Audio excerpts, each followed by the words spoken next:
তো guys,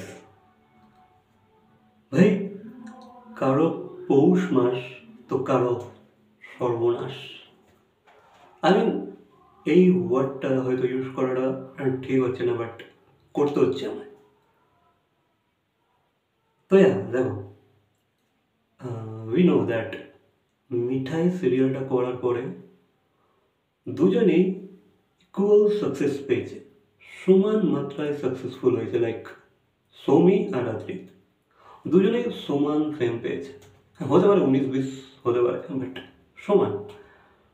but ভাই, সেই যে ফেমটাকে ধরে রাখা, সেই যে ফেমটাকে কন্টিনিউ করা, এগিয়ে নিয়ে যাওয়া, তোমার অডিয়েন্সকে গ্র্যাব করে রাখা, তাদেরকে এন্টারটেন করে যাওয়া, কন্টিনিউ তাদের মন জয় করে যাওয়া, সেটা কি দুজনে পারছে?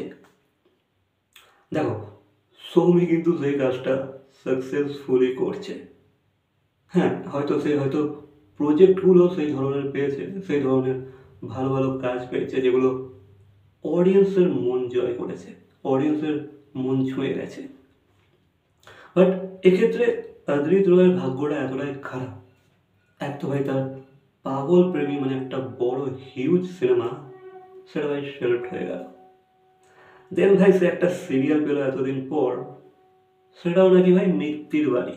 আমি বুঝতে পারছো, যে সিরিয়ালটাকে অডিয়েন্স জাস্ট নিতে পারছে না, যে সিরিয়ালের গল্প অডিয়েন্স জাস্ট নিতে পারছে না, যে সিরিয়ালের গল্পকে অডিয়েন্স বলছে এটা মিঠাইয়ের কপি, মিঠাইয়ের সিকুয়াল, যে সিরিয়ালের হিরোইনকে অডিয়েন্স নিতে পারছে না। ভাই, এত রকমের বাধা বিপত্তি থাকলে ভাই আদ্রিত গ্রো করবে কি করে? তখন তো ভাই সৌমির পৌষ মাস হবেই, আর আদ্রিতের সর্বনাশ তো হবেই, তাই না? দেখো, এরা দুজনেই ট্যালেন্টেড, সৌমি আদ্রিত দুজনেই ইকুয়ালি ট্যালেন্টেড।